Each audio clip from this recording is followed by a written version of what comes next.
Bismillahirrahmanirrahim. Assalamu alaikum, my dear students. How are you all? It's the lecture number 4, grade 9, Fundamentals of Chemistry, जिसमें हमने page number 8 का next portion देखना है, जिसका first topic जो है वो मिक्सचर है। मिक्सचर की डेफिनेशन काफ़ी इम्पॉर्टेंट है और ये स्टार्ट होती है when two or more elements or compounds mix up physically without any fixed ratio. जब दो या दो से ज़्यादा एलिमेंट्स या कंपाउंड्स एक फिक्स्ड रेशो के बगैर आपस में मिलते हैं तो वो मिक्सचर बनाते हैं। इम्पॉर्टेंट डेफिनेशन है ये। इसी तरह से कि टाइप्स का डिफरेंस आता होता है, homogeneous mixture, heterogeneous mixture. Homogeneous mixture और हेट्रोजीनियस मिक्सचर के अंदर इनकी जो एग्जांपल्स हैं, होमोजीनियस मिक्सचर में एयर, गैसोलीन, आइसक्रीम, जबकि हेट्रोजीनियस मिक्सचर में जो एग्जांपल है वो सॉयल, रॉक एंड वुड है। एमसीक्यू के पॉइंट ऑफ व्यू से जब क्वेश्चन आएगा तो इस तरह से पूछा जा सकता है, when two or more elements combine without any fixed ratio it will be known as mixture will be the answer. The other thing is homogeneous and heterogeneous. MCQ type questions पूछा जा सकता है, those mixtures that have uniform composition throughout are called homogeneous mixture. The other one is those that don't have uniform composition throughout are called heterogeneous mixture. Next हम proceed करते हैं page number 9, difference between a compound and a mixture. Table दिया हुआ है जिसमें उसने सारे की पॉइंट्स दिए हैं, कंपाउंड और मिक्सचर के तमाम पॉइंट्स इधर मेंशन हैं। सबसे पहला पॉइंट है definition. It is formed by a chemical combination of atoms of elements, it is called compound, while mixture is formed by the simple mixing up of the substance. ये होगी definition. Next point की तरफ देखते हैं।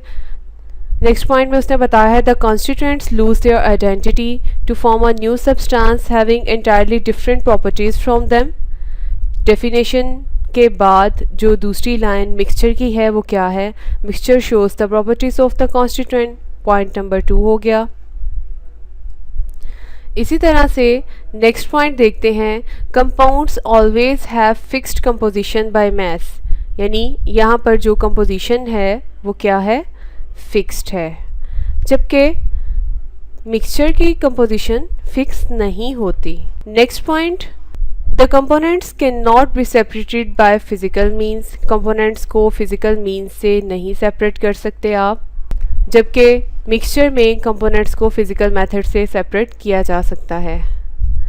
Point number 5 है, every compound is represented by a chemical formula, जबकि mixture का कोई डेफिनेट फार्मूला नहीं होता, क्योंकि वो दो या दो से ज़्यादा चीज़ों का मजमुआ है, तो हम कौन सा फार्मूला यूज़ करें उसको रिप्रेजेंट करने के लिए। सिमिलरली पॉइंट नंबर 6 जिसमें बताया है, compounds have homogeneous composition, compound की कंपोजिशन जो है वो होमोजीनियस होती है, जबकि मिक्सचर की होमोजीनियस भी हो सकती है, हेट्रोजीनियस भी हो सकती है, जैसे कि प्रीवियस पेज पे आपने देखा होगा। पॉइंट नंबर 7 है, compounds have sharp and fixed melting points, mixture don't have sharp and fixed melting points. ये तमाम पॉइंट्स लॉन्ग क्वेश्चन में पूछे जा सकते हैं। इनका डिफरेंस बहुत इंपॉर्टेंट है और तकरीबन बार बार पूछा जाता है। इसके साथ साथ शॉर्ट क्वेश्चन के तौर पर भी पूछा जा सकता है, right the difference between compound and mixture.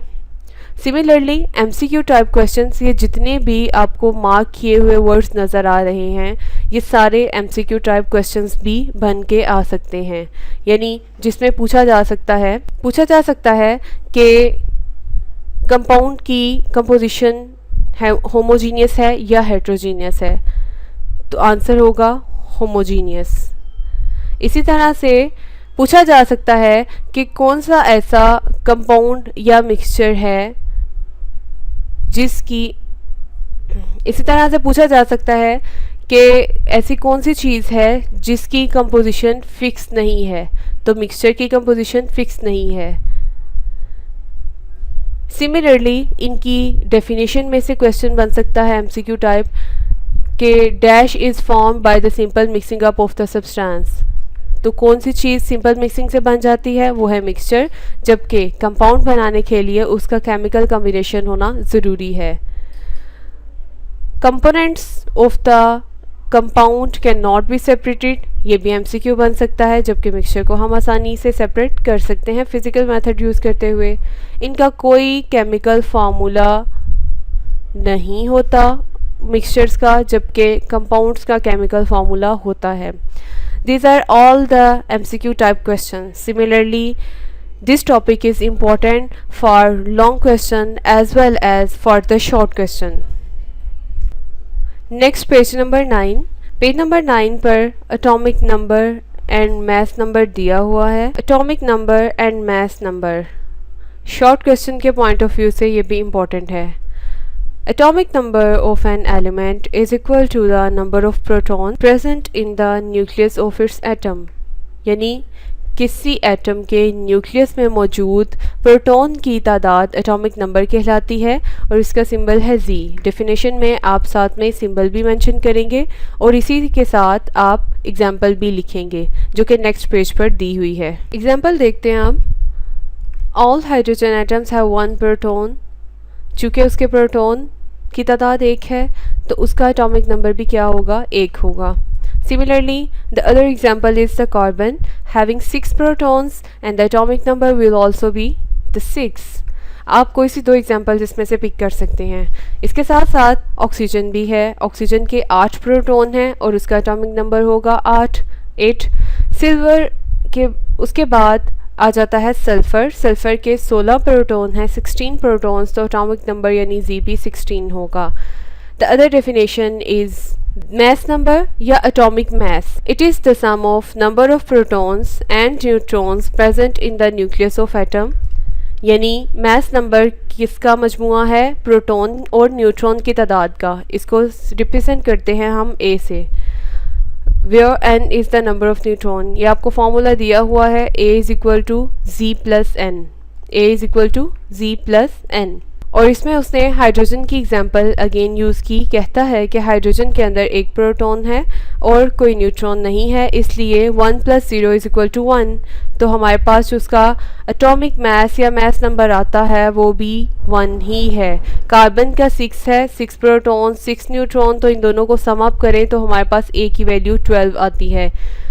ये शॉर्ट क्वेश्चन वाइज पूछा जा सकता है, साथ में आप एग्जाम्पल लाजमी मेंशन करेंगे। इसी तरह से एमसीक्यू टाइप क्वेश्चन देखें तो एमसीक्यू के अंदर आपसे पूछा जा सकता है कि हाइड्रोजन के अंदर प्रोटॉन कितने हैं, 1। या ऐसा कौन सा एलिमेंट है जिसके सिर्फ एक ही प्रोटॉन है, वो है हाइड्रोजन। कार्बन के 6 प्रोटॉन हैं, एमसीक्यू आ सकता है। ऑक्सीजन के कितने हैं, 8। या फिर पूछा जा सकता है कि 16 प्रोटॉन रखने वाले एलिमेंट का नाम बताएं, तो वो हो गया सल्फ़र। मास नंबर किस चीज़ का सम अप है, either it is the sum of proton or it is the sum of neutron।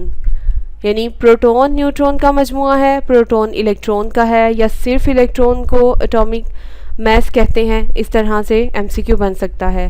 Hydrogen atom has 1 proton and neutron. यानी ऐसा कौन सा एलिमेंट है जिसका कोई न्यूट्रॉन ही नहीं है, तो एमसीक्यू आ सकता है।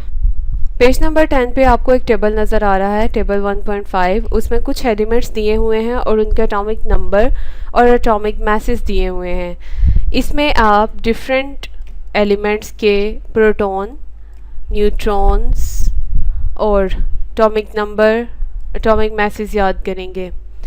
याद करने का तरीका क्या है कि अगर आपने प्रोटॉन और न्यूट्रॉन को याद कर लिया, इन दोनों रोज़ को, तो आपके ये दोनों कॉलम्स भी सॉल्व हो सकते हैं। किस तरह से कि अगर नंबर ऑफ प्रोटॉन 1 है, वही उसका एटॉमिक नंबर बन जाएगा, क्योंकि प्रोटॉन की तादाद या इलेक्ट्रॉन की तादाद ही तो बेसिकली एटॉमिक नंबर है। इसी तरह से अगर आपने न्यूट्रॉन की तादाद याद कर ली और प्रोटॉन की तादाद याद कर ली, तो इन दोनों का सम अप यानी इन दोनों का मजमुआ क्या बन जाएगा, मास नंबर। तो इस तरह से आप ये 2 कॉलम्स यूज़ करते हुए, याद करते हुए अपने तमाम एमसीक्यू टाइप क्वेश्चंस भी अटैम्प्ट कर सकते हैं अगर इसमें से एमसीक्यू आता है, और ये दोनों भी सॉल्व हो जाएंगे क्योंकि नेक्स्ट आपको एटॉमिक मास या एटॉमिक नंबर की ज़रूरत पड़ती है।